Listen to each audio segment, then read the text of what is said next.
खाली करा, आमच्या मागण्या मान्य करा, नाहीतर खुर्च्या खाली करा, आमच्या मागण्या मान्य करा. नाहीतर खुर्च्या खाली करा. नमस्कार, मी महेश मुळे पंचनामा न्यूजमध्ये आपले स्वागत करीत आहे. आज पाटणच्या तहसीलदार कार्यालयासमोर प्रहार जनशक्ती पक्षाच्या वतीने एक आंदोलन छेडलेले आहे आणि त्याविषयी अधिक माहिती देण्यासाठी त्यांचे पदाधिकारी आपल्यासमोर उपस्थित आहेत. आपण त्यांची चर्चा करूया. या ठिकाणी प्रहार क्रांती अपंग तालुका अध्यक्ष मॅडम आहेत आपल्यासोबत आणि त्यांच्याशी आपण मुलाखत जाणून घेऊया. मॅडम नमस्कार, आपण काय सांगाल या संदर्भात? नमस्कार, मी पाटण तालुका अध्यक्ष या नात्याने बोलते की आज विद्यार्थी संघटनेची फी कमी करण्यासाठी आम्ही तो तीव्र आंदोलन छेडलेलं आहे. आज पहिला दिवस आहे आमचा. पाटण तालुका डोंगराळ आहे, पूरग्रस्त आहे, धरणग्रस्त आहे आणि त्यातच कोरोना महामारीमुळे प्रत्येकाच्या हाताला काम नाही. तसेच मुलं शाळेत नसताना सुद्धा त्यांना पूर्ण फी भरण्याचं जमत नसताना त्यांना आग्रह करून फी भरण्याचं जे शिक्षकांनी त्यांना छेडछाडीमध्ये त्रास दिलेला आहे त्या ह्याने आम्ही पूर्ण आंदोलन करत आहे व जर आंदोलन आमचं पूर्ण झालं नाही तर सर्व विद्यार्थी आम्ही घेऊन पूर्ण रस्त्यावर उतरणार आहे. आम्हाला न्याय मिळेपर्यंत आम्ही सोडणार नाही. नमस्कार, मी तुळसा बिसे, मी एक विद्यार्थिनी आहे. आज आपण या ठिकाणी प्रहार जनशक्ती पक्षातर्फे आपण जे आंदोलन लावलेलं आहे ते म्हणजे कारण कॉलेज आपले विद्यार्थ्यांची फी जास्त प्रमाणात घेते. तर आमची अशी इच्छा आहे की विद्यार्थ्यांना खरं तर शिक्षण हे मोफत मिळालं पाहिजे. पण आता आपण म्हणतोय 50% शैक्षणिक फी आहे ती 50% घ्यावी विद्यार्थ्यांकडून. असं ह्यासाठी आम्ही आज आंदोलन केलेलं आहे. आजचा पहिला दिवस आहे. बघू, हे जर आमच्या मागण्या पूर्ण नाही झाल्या तर अजून आहेत आणि बघू काय करायचं ते. आणि विद्यार्थी पण आहेत की ते जास्त प्रमाणात मोर्चा काढू शकतात त्याच्यावर.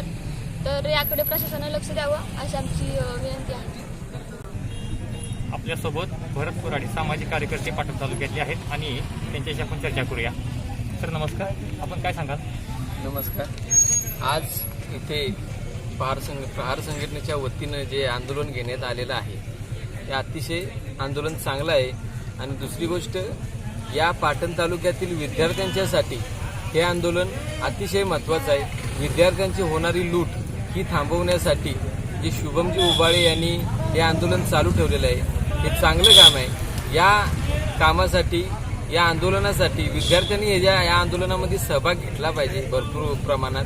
पण या कोयना विभागात असतील किंवा पाटण तालुक्याच्या विभागात असतील, हा अतिशय दुर्गम विभाग आहे. आणि या आता आलेल्या महामारीत, कोरोनाची महामारी आली, या महामारीत अतिशय विद्यार्थी, गरीब कुटुंबातले विद्यार्थ्यांना शिक्षण फी भरायला पैसे नाहीत. शिक्षणापासून असे विद्यार्थी वंचित राहू नये यासाठी हे आंदोलन केलेलं आहे. या आंदोलनाला लवकरात लवकर शासनानं इथे येऊन त्या आंदोलनाच्या या सर्व मागण्या मान्य कराव्यात एवढीच आमची विनंती आहे. आणि आमच्याबरोबर अख्खा कोयना विभाग आणि सर्व सामाजिक कार्यकर्त्यांचा पाठिंबा आहे एवढंच सांगू इच्छितो. या आंदोलनाच्या ठिकाणी शुभमजी उबाळे आहेत आणि त्यांनी आजपासून आंदोलन चालू केलेलं आहे. त्याच्या संदर्भात आपण त्यांच्याशी चर्चा करूया. सर नमस्कार, आपण हे जे आंदोलन चालू केलेलं आहे आज कोणत्या प्रकारचा प्रतिसाद प्रशासनाचा आपल्याला मिळालेला आहे, आपण काय माहिती द्याल? नक्कीच आज आमचा आंदोलनाचा पहिला दिवस आहे आणि स्थानिक प्रशासनापैकी कोणी या ठिकाणी अजून सुद्धा आलेलं नाही. आता जे काही सामाजिक कार्यकर्ते आहेत, आमचे पत्रकार बंधू आहेत आणि इतर सगळ्या सामाजिक संस्थांनी सकाळपासून भेटी दिलेल्या आहेत, पण स्थानिक प्रशासन अजून सुद्धा कोणी इथं आलेलं नाही. मी एवढं तुम्हाला आज सांगू शकतो. आज त्यांना या आंदोलनाच्या संदर्भात प्रशासनाने कोणत्याही प्रकारची दखल घेतलेली नाही किंवा काही उत्तर दिलेलं नाही. तर याच्या संदर्भात भविष्यामध्ये किंवा उद्याच्याला त्यांचे कशा प्रकारचं नियोजन असेल त्या संदर्भात आपण त्यांच्याशी चर्चा करूया. सर, उद्या तुम्ही कशा पद्धतीने नियोजन करणार आहे किंवा उद्या तुमचं काय मत असणार, काय करणार उद्या तुम्ही? नाही, आता आज तर पहिला दिवस आहे. बघू, उद्याच्या दिवशी जर स्थानिक प्रशासन येऊन आम्हाला भेट दिली, आमच्या मागण्या मान्य केला तर आम्ही या आंदोलनात स्थगिती देणार आहोत. पण जर स्थानिक प्रशासनानं आमच्या 100% मागण्या पूर्ण जर केल्या नाहीत तर यापेक्षा तीव्र आंदोलन आम्ही प्रहार जनशक्ती पक्षांतर्गत प्रहार विद्यार्थी आघाडीच्या वतीनं करणार आहोत. मी या स्थानिक प्रशासनाला सांगू इच्छितो की खरं तर लाज वाटली पाहिजे या अशा संस्थांना की जे विद्यार्थ्यांचं पैशाकडून शोषण करत आहेत. मुळात आम्ही सगळे विद्यार्थी सामाजिक कार्यकर्ते ह्या विरोधात आहोत आणि सर्व शिक्षण संस्थांनी लवकरात लवकर 50% विद्यार्थ्यांची फी घेतली पाहिजे. अन्यथा येणाऱ्या काही दिवसांमध्ये आम्ही या पाटण तालुक्यामध्ये विद्यार्थ्यांच्या वतीनं आणि आमच्या संघटनेच्या वतीनं तीव्र आंदोलन करू असा मी एक प्रशासनाला इशारा देतो.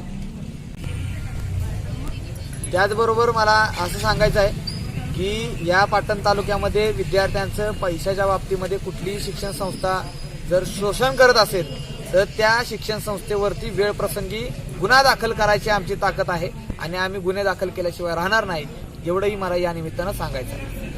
आज या ठिकाणी प्रहार जनशक्ती पक्ष विद्यार्थी आघाडीच्या वतीने धरणे आंदोलन चालू झालेलं आहे.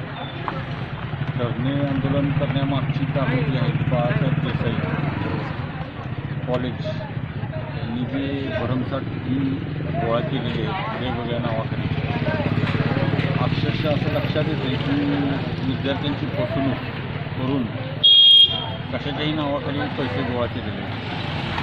त्याची दाद मागण्यासाठी आमचे विद्यार्थी आघाडीचे अध्यक्ष शुभम विद्यार्थी मॅडम किंवा इतर मंडळांनी तहसीलदारांकडे किंवा कॉलेजला निवेदन दिले होते, मागण्या केल्या होत्या. या सगळ्या प्रकरणाची सखोल चौकशी व्हावी.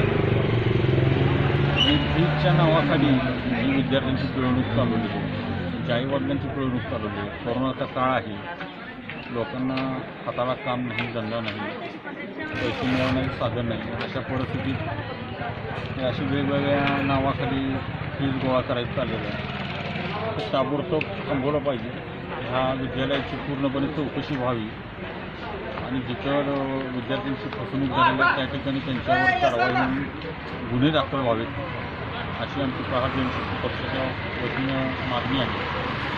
हे धरणे आंदोलन चालू आहे. जर प्रशासनाने या गोष्टीकडे गांभीर्याने नाही घेतलं, यापुढे प्रहार जनशक्ती पक्षाच्या वतीनं तीव्र आंदोलन उभा करून जे काय त्याच्यानंतर परिणाम होतील त्याची जबाबदारी पूर्णपणे प्रशासनाची राहील हा इशारा मी या ठिकाणी देतो.